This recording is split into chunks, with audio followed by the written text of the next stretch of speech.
저희 집에 사고뭉치가 한 명이 있습니다. 근데 저는 아닙니다. 다들 아시다시피 샘물이가 있어요. 여러분도 지금 다 커버를 했지만 다 어릴 적에 사고뭉치를 키우신 적이 기억이 나실 겁니다. 이제 돌을 지나서 이제 샘물이가 이제 걸을 줄 알아요. 이제 걸어서 이제 달릴 줄도 압니다. 근데 걸어서 달릴 줄도 아니까 문제가 생겼어요. 막 달리다 보니까 이게 부딪힙니다. 부딪히는 거로 끝나는 것이 아니라 울어요. 근데 다른 데 부딪히면 상관이 없는데 맨날 달려가면 똑같은 곳에 계속 부딪혀서 또 웁니다. 참 신기한 어린이에요. 근데 요즘 그렇게 걸어 다니는 우리 샘물이에게는 5초 감동이라는 별명이 이제 붙여지고 있습니다.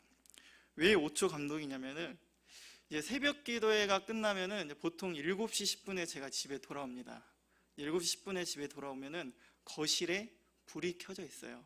그러면 저는 속으로 샘물이가 깼구나 이렇게 생각을 해요. 그러니까 샘물이가 거실에서 혼자 놀고 있어요. 이제 혼자 놀고 제가 이제 딱 문을 열면은 딱 이제 고개를 돕니다. 고개를 돌면은 아빠라고는 이제 정확하게 발음을 못하지만 아바라고 발음을 해요. 아바 하고 이게 씩 웃어요. 씩 웃고 하다가 저는 이제 속으로는 감동을 받죠. 저한테 웃어주니까. 그럼 저는 이렇게 감동을 받습니다. 그러면은 애기가 그냥 달려올 줄 알았는데 딱 씩 웃고 자기가 갖고 있었던 장난감 고개를 확 뒤로 돕니다. 그러면은 제 감동이 그 순간 5초 안에 끝나고 말아요. 근데 거기서 끝난 것이 아닙니다. 어느 날 종이백에 있는 마스크가 있어요.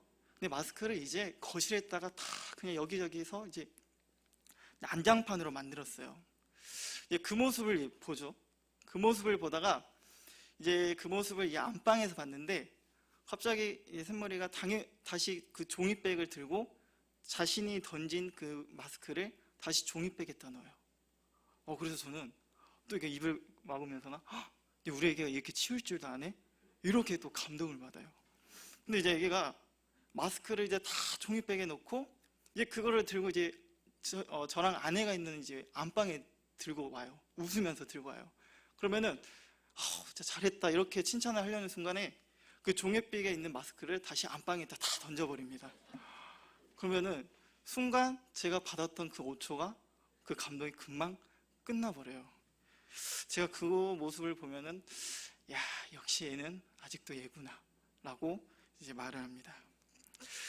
5초 안에 감동이 끝나더라도 저는 샘물이를 좋아합니다. 왜일까요? 세상에 하나밖에 없는 제 자녀이기 때문입니다. 그리고 만약 왜 좋아하냐고 또 물어보신다면은 샘물이가 지금 돌이 지났어요. 그래서 저도 자세히 샘물이에 대해서 아는 게 없습니다.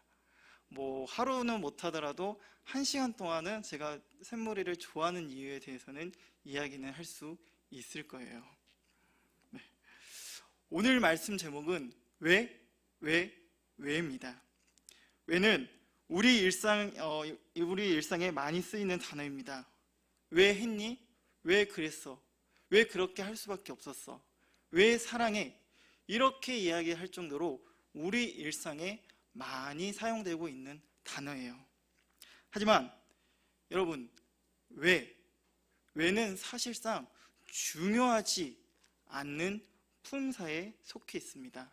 이게 무슨 말이냐면은 우리나라 언어는 총 9가지 품사로 구성되어 있어요.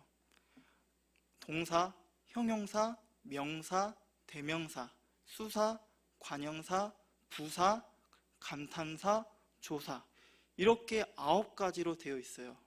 이 9가지가 우리나라의 언어를 구성하고 있습니다.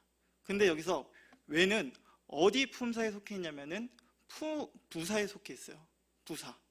부사는 동사나 형용사를 꾸며주는 보조 역할입니다.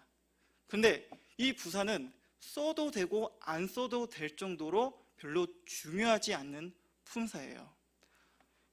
그 중에 품사에 대해서 이야기를 하면은 아름답게, 재밌게, 즐겁게, 슬프게 또 이것뿐만 아니라 다양한 부사가 있습니다. 아까 이야기했던 것처럼 부사는 문장에 써도 되고 안 써도 될 정도로 별로 중요하지 않는 품사예요. 만약 예를 들어서 이정이 달린다, 이정이 빨리 달린다. 여기서 빨리라는 부사를 써서 그 문장이 좀 풍부하게 들릴지는 몰라도 이정이 달린다 라고 써도, 그렇게 말해도 별로 아무런 문제가 없는 문장입니다. 그런데 말이죠, 왜는 부사에 속해 있지만 다른 부사와 달리 특별한 기능, 또 특별한 품사에 속해 있습니다. 그것은 이후에 나중에 설명을 드릴 텐데요. 먼저 왜라는 질문을 통해서 내가 값진 것을 발견할 수 있고요. 그리고 왜라는 질문을 통해서 나의 인생에, 더 나아가 나의 신앙에 없어서는 안 될 중요한 질문이란 것을 깨닫게 될 것입니다. 오늘 처음부터 끝까지 왜라는 단어가 많이 언급이 될 거예요. 근데 중간에 졸거나 한눈 팔면은 왜가 벌레가 웽 그렇게 들릴 수도 있을 겁니다. 예배 끝나고 이제 옆에 계신 분이랑 아니 오늘 설교 내용이 뭐였어? 아니 다는 모르겠고 웽 이거 소리밖에 그것만 들리더라. 이렇게 말씀하지 마시고 이 시간 눈과 마음의 길을 여시기를 바랍니다. 오늘 우리가 읽었던 성경 말씀은 다들 익히 알고 있는 내용입니다. 다시 좀 더 자세히 이야기를 하면은 예수님이 제자들을 먼저 갈릴리 바다에 배를 타고 건너편에 가라고 말씀을 하고 계세요. 그래서 제자들이 이제 배를 타고 건너편으로 가고 있었는데 그때 심한 바람과 파도가 일어나 이 제자들이 두려움에 떨고 있습니다. 그것도 몇 분이 아니라 몇 시간 동안 고난을 받고 있었어요. 몇 시간을 그렇게 고난을 받고 있었는데 예수님이 바다 위를 걸으시고 제자들 앞에 나타나십니다. 심한 바람과 물결로 정신이 없다 보니까 앞에 계신 분이 예수님이라는 것도 모르고 유령이다 라고 겁과 두려움에 더 빠지고 있어요. 그렇게 두려워하고 있는 제자들에게 예수님께서는 내가 예수니 두려워하지 말아라 이렇게 안심을 시켰는데 그래도 베드로는 혹시 몰라서 이분이 예수님인지 유령인지 모르니 나를 이 바다 위를 걷게 하소서 이렇게 이야기를 하고 있습니다. 예수님이 오라고 해서 베드로가 물 위를 잘 걷고 있다가 무서워서 물 밑으로 빠지고 있다고 기록이 되어 있습니다. 베드로는 그때 주여 나를 구원하소서 하니 예수님이 그를 붙잡으셔요. 그리고 예수님께서는 믿음이 작은 자야 왜 의심하였느냐 이렇게 질문을 하십니다. 여기서 예수님은 왜 의심하냐고 물어보고 계세요. 여러분 사실 예수님이 방금 하셨던 질문은 원래는 하지 말아야 할 질문이었습니다. 이 배 사건이 있기 전에는 엄청난 사건이 있었는데요. 지금 성경책 2에 보시면은 물 위를 걸으시다 위에는 엄청난 사건이 있었는데 그 사건이 무엇이냐면은 바로 오병이어 사건이었습니다. 오병이어 사건은 전대미문의 사건이었고 그리고 전무후문의 사건이었어요. 그래서 마태복음, 마가복음, 누가복음, 요한복음에 다 기록될 정도로 엄청난 사건임을 이야기를 하고 있습니다. 당연히 부활 사건 빼고는 사대복음서에 유일하게 모두 기록될 정도로 엄청난 사건임을 이야기를 하고 있어요. 5천 명은 남자 기준이라서 여자와 아이들까지 포함해서 하면은 5천 명보다 훨씬 더 많은 사람들이 물고기와 빵을 먹었다고 볼 수 있겠죠. 예수님은 오병이어 사건 이전에도 많은 사건들, 많은 기적들을 제자들에게 보여주셨습니다. 근데 예수님이 많은 기적을 보여주셨지만 제자들은 그때에도 예수님을 단순한 선지자로 생각을 했어요. 그런데 4대 복음서에 모두 다 기록될 정도로 엄청난 사건이니 이 사건은 제자들이 예수님에 대한 인식이 바뀐 특별한 사건이기도 합니다. 그리고 이제 예수님에 대한 믿음과 신뢰가 더욱 커진 중요한 순간이기도 해요. 엄청난 기적의 사건을 보여주었으니 의심이라는 말은 나올 수가 없습니다. 하지만 예수님의 입에 왜 의심하느냐? 오병이어 사건 뒤에는, 그 사건 뒤에는 나오면 안 될 질문이었어요. 하지만 예수님은 알고도 이 질문을 일부러 하셨습니다. 먼저 우리의 일상은 왜라는 질문을 많이 하고 있습니다. 예를 들어 취업 준비생이 회사에 들어가서 이제 면접관에게는 이런저런 질문을 받겠죠.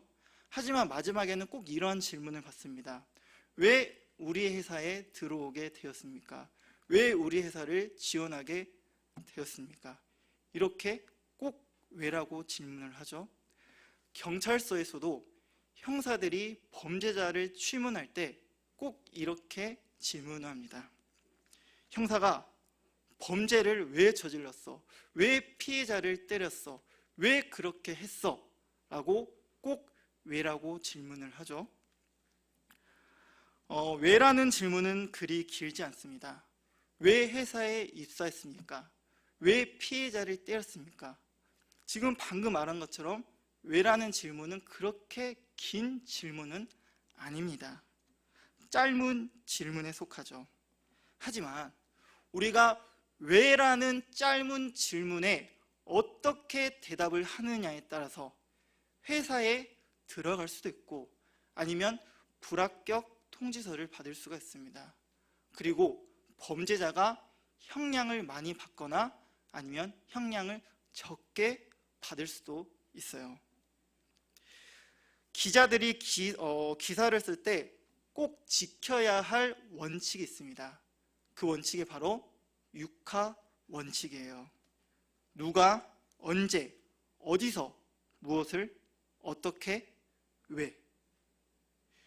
육하 원칙으로 기록을 해야만이 좀 더 자세하게, 좀 더 정확하게 이 기사를 읽는 사람들이 이해를 하기, 그리고 더욱더 알아가기 쉽다고 말을 하고 있습니다.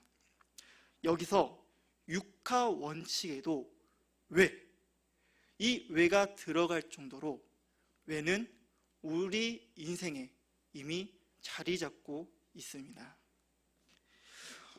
개인마다 다르겠지만 아이들이 초등학교에 들어가기 전에 부모님에게 하루 평균 100개 정도 왜라고 질문을 한다고 해요. 개인마다 차이는 있겠지만 하루 평균 100개 정도 왜? 라고 이렇게 질문을 한다고 해요. 예를 들어서 왜 동생이 생겼어? 왜 어떻게 이 아기가 생겨? 아니면 왜 공은 동그래? 나중에 새머리가 저한테도 아빠는 왜 그렇게 생겼어? 이렇게도 질문을 할 수 있겠죠. 그만큼 아이들이 호기심이 많다는 것을 알 수 있습니다. 하지만 중학생이 되면은 왜라는 질문을 안 한다고 해요.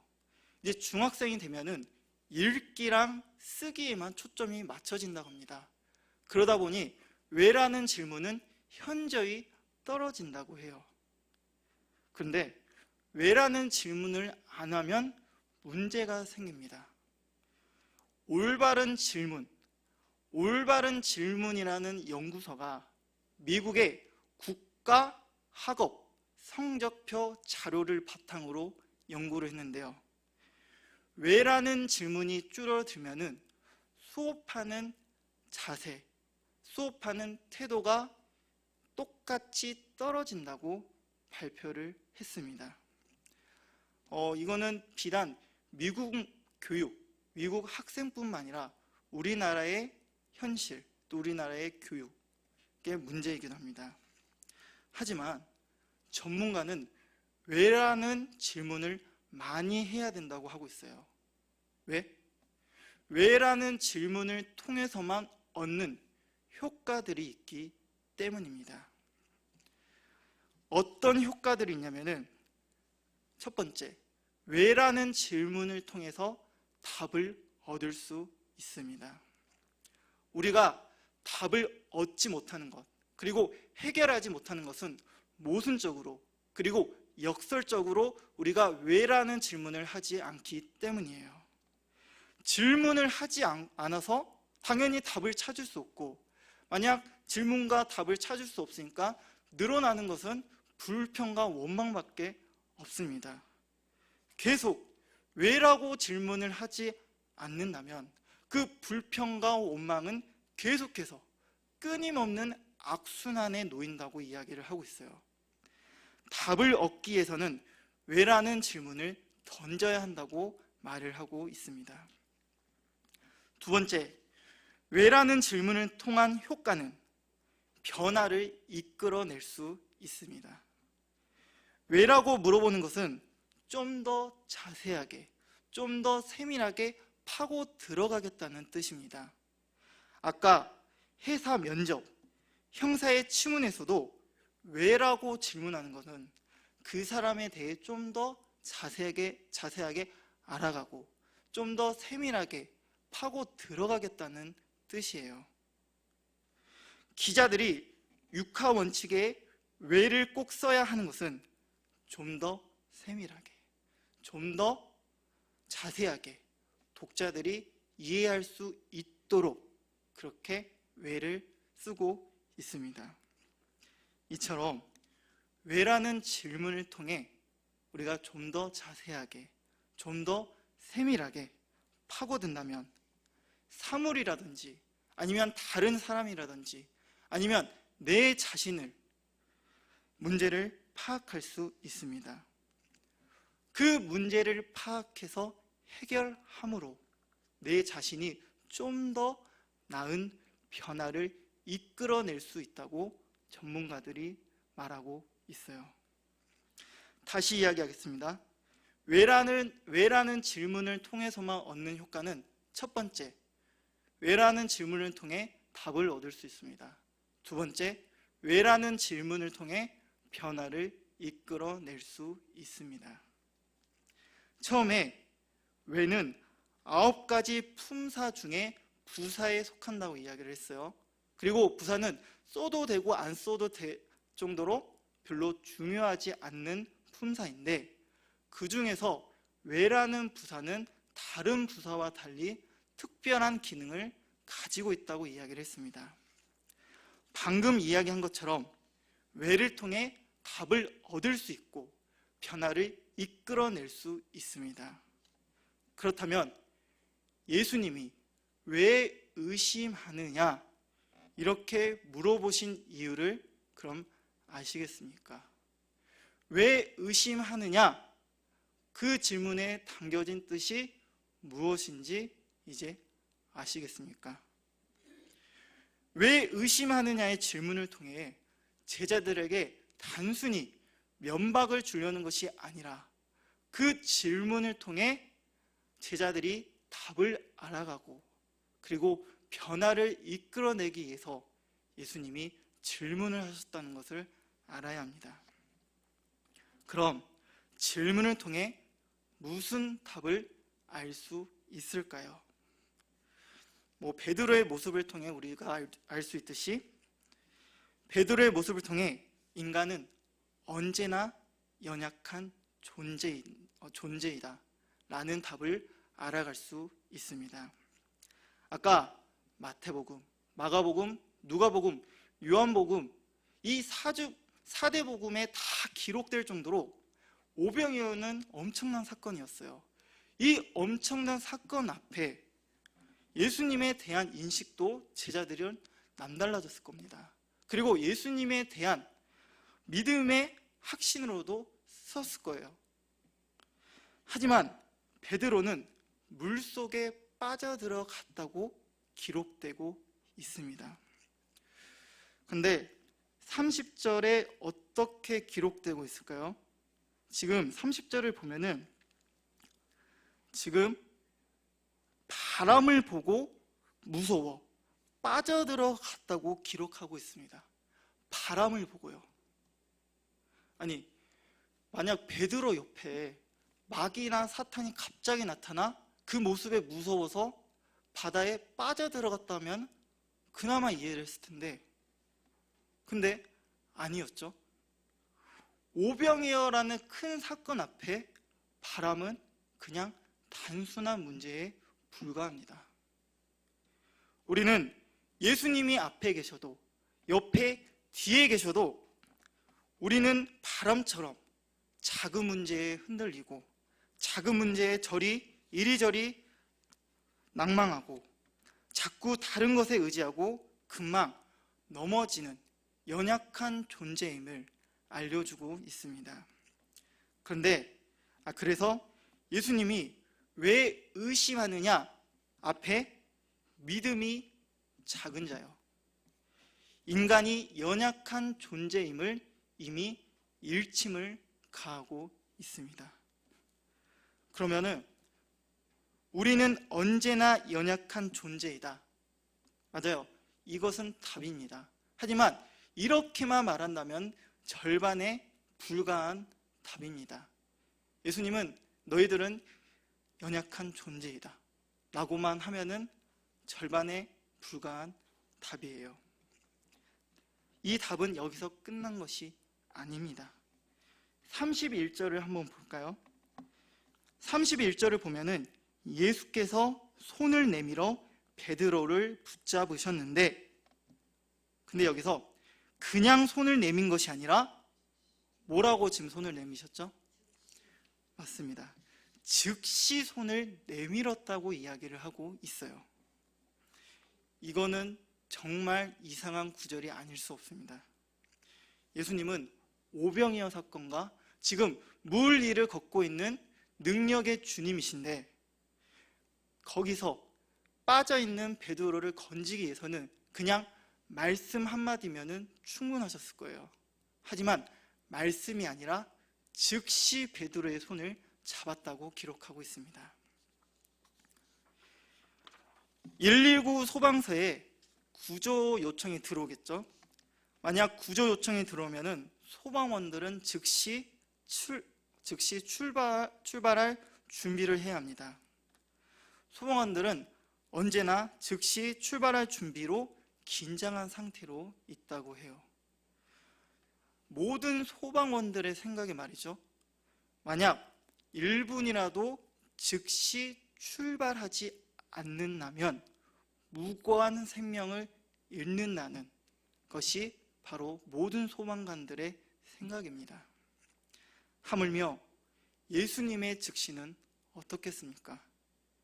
인간은 언제나 연약한 존재이기에 예수님 당신께서도 연약한 존재를 당장 도와주지 않는다면 무너질 것이 뻔한데, 잃어버릴 것이 뻔한데, 그런 긴급한 상황에 말씀이 아니라 즉시 손을 내미실 정도로 우리 인간은 어떠한 존재냐?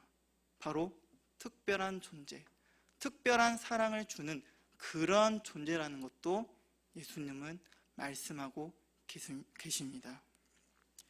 왜 의심하느냐? 그 질문의 답에는 인간은 언제나 연약한 존재이다 라는 답도 있지만은 예수님은 거기서 더 나아가 그런 우리를 즉시 도와주는 특별한 존재이다 라는 그러한 답도 오늘 질문을 통해서 말씀을 하고 계십니다.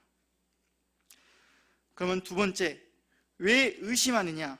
질문을 통해서 어떤 변화가 있을까요? 예수님과 제자들은 말씀을 전하기 위해 왕왕 갈릴리 바다에 배를 타고 이동을 하고 계신다고 기록을 하고 있습니다.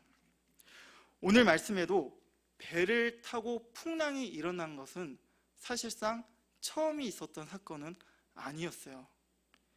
마태복음 8장 23절에서 27절에도 배를 타다가 풍랑이 일어난 적이 있었습니다. 그때 예수님은 주무시고 제자들은 풍랑 때문에 죽을 것 같다라고 할 정도로 두려워하고 있어요. 그래서 주무셨던 예수님을 깨우고 예수님은 바람과 파도를 꾸짖으시고 잠잠케 하셨습니다. 마태복음 8장의 제자들은 예수님이 풍랑을 잔잔하게 한 모습에 어떻게 반응을 보이고 있냐면은, 이 사람이 과연 누구이기에 바람과 바다도 순종하는가? 라고 반응을 보이고 있습니다. 마태복음 8장과 14장, 그 풍랑 사건은 비슷하게 흘러가고 있는데요. 하지만 마지막 부분에 제자들의 반응이 확연히 다릅니다. 8장의 제자들은 그때도 예수님의 기적과 예수님의 사역을 옆에서 계속 봤음에도 불구하고 이 사람이 누구지? 이 사람은 과연 누구시지? 라고 반응을 보입니다. 하지만 오늘 말씀 14장 33절 말씀에는 예수께 절하며 이르되 진실로 하나님의 아들이다 라고 고백을 하고 있어요. 두 번째, 왜라는 질문은 변화를 이끌어낼 수 있다고 이야기를 했습니다. 왜라는 질문은 다른 사람 그리고 내 자신을 좀 더 세밀하게, 좀 더 자세하게 들어갈 수 있는 통로가 되어 줍니다. 여기서 제자들의 문제는요, 예수님이 과연 누구인가라고 말할 정도로 아무것도 몰랐던 것이 제자들의 문제였습니다. 예수님을 그 누구보다 직접 눈으로 보고 직접 귀로 듣고 직접 몸으로 부딪혔던 제자들이 정작 하나님의 아들이라는 사실을 몰랐었죠. 자신들의 문제가 영적으로 닫혀 있고 영적으로 무지했던 것을 파악했습니다. 예수님이 과연 누구인가의 고백이 왜라는 질문을 통해서 이제 제자들이 하나님의 아들로 고백하는 변화가 일어났습니다. 근데 변화로만 끝난 것이 아니에요. 요한 1서에는 이렇게 기록하고 있습니다. 하나님의 아들임을 고백하는 자는 생명이 있고 영생이 있고 세상을 이길 수 있다고 기록하고 있습니다. 하나님의 아들임을 고백하는 자는 생명과 영생과 세상을 이길 수 있다고 고백을 하고 있어요. 그렇다면 처음에 제자들의 영적 상태가 과연 이 사람이 누구지? 의심으로 가득해 생명조차 영생조차 없던 자들이었고 세상의 패배자로 불과했던 사람이었어요. 그런데 왜 의심하느냐의 질문을 통해 이제 예수님을 하나님의 아들임을 고백하는 변화가 일어났고 동시에 생명과 영생과 세상을 이길 수 있는 영적 변화도 일어나게 되었습니다. 왜는 짧은 질문입니다. 그런데 이 왜라는 짧은 질문 속에 우리 신앙에 있어서 절대 없어서 안 될 소중한 질문임을 오늘 말씀을 통해 발견하셨으면 좋겠어요. 이제 말씀을 정리합니다. 이제 어느덧 6월달입니다. 이제 상반기의 마지막 달이기도 하고요, 1년의 절반이기도 합니다. 벌써 6월달이 올 정도로 시간이 참 빠른 것 같아요. 근데 1월달에 했던 그 질문이 기억나실까요? 1월달에 했던 질문, 무슨 질문이었냐면은 예수님을 사랑하고 계십니까? 이 시점에서 다시 한번 질문하겠습니다. 여러분들은 아직도 예수님을 사랑하고 계실까요? 오늘 말씀을 비추어 볼 때는 신앙이 좋건 나쁘건 계속해서 끊임없이 자신의 신앙에 대해 왜라고 질문을 던져야 합니다. 내 신앙이 지금 왜 그렇지? 나는 왜 지금 신앙이 열심히 하고 있지 않지? 계속해서 왜라는 질문을 던져야 돼요. 아까 왜라는 질문이 줄어들면은 수업하는 자세와 태도도 떨어진다고 이야기를 했습니다. 예수님이 제자들에게 왜라고 물어보신 것처럼 우리도 우리 신앙에 왜라고 질문을 던지지 않는다면 우리의 영적 상태도 떨어지고야 맙니다. 다시 말해 신앙을 위해서 왜라는 질문을 끊임없이 해야 된다는 것이죠. 늦지 않는 이때에, 그리고 하반기에 왜라는 질문이 나의 신앙을 위해 중요한 단어임을 깨닫기를 소망합니다. 또한 나의 신앙에 끊임없이 왜라는 질문을 던져서 남은 2023년 하반기에 믿음의 자녀로 불러도 손색이 없을 정도로 믿음이 성장하고 또 믿음 안에서 승리하는 저와 여러분이 되길 축복합니다. 우리 함께 기도하겠습니다. 사랑의 주님, 오늘 왜라는 제목으로 말씀을 나눴습니다. 왜 우리 신앙에 끊임없이 질문을 해야 되는지 왜에 대해서 배웠습니다. 왜라는 질문을 통해 답을 얻을 수 있고 왜라는 질문을 통해 변화를 이끌어낼 수 있습니다. 만약 우리가 주님 앞에 설 때에 부끄러운 신앙, 또 주님에게 말하기 후회한 신앙이 있다면 우리 신앙에 끊임없이 왜라는 질문을 통해 내 자신을 반성하고 성찰해 언제나 주님 앞에 다시 나아가는 주님의 귀한 자녀들이 될 수 있도록 도와주시옵소서. 왜라는 답을 통해 우리는 비록 연약한 존재지만 그 가운데서도 주님께서는 즉시 우리를 도와주실 정도로 특별한 사람, 그리고 특별한 존재임을 말씀을 하고 계십니다. 그리고 두 번째, 우리가 처음에 예수님을 잘 알지 못했지만 그 왜라는 질문을 통해서 이제 하나님의 아들임을 다시 한번 고백을 올려드립니다.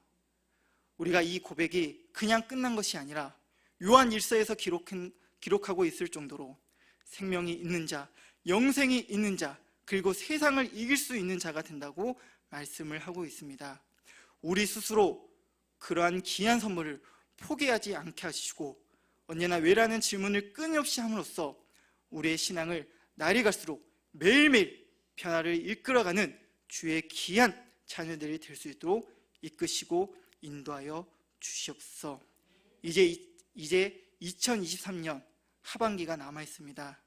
우리가 이 하반기를 아낌없이 그리고 최선을 다해 주님 앞에 부끄럽지 않는 자녀들이 될 수 있도록 도와주시고 우리가 연약한 가운데서도 있다 하더라도 우리를 늘 도와주신다는 그런 믿음과 확신 가운데 살아갈 수 있도록 도와주시옵소서. 그 믿음 가운데 언제나 우리가 늘 이기고 승리하는 주의 예바다 성도들 될 수 있도록 역사하여 주시옵소서. 이 모든 말씀 예수님의 이름으로 감사하며 기도드립니다. 아멘.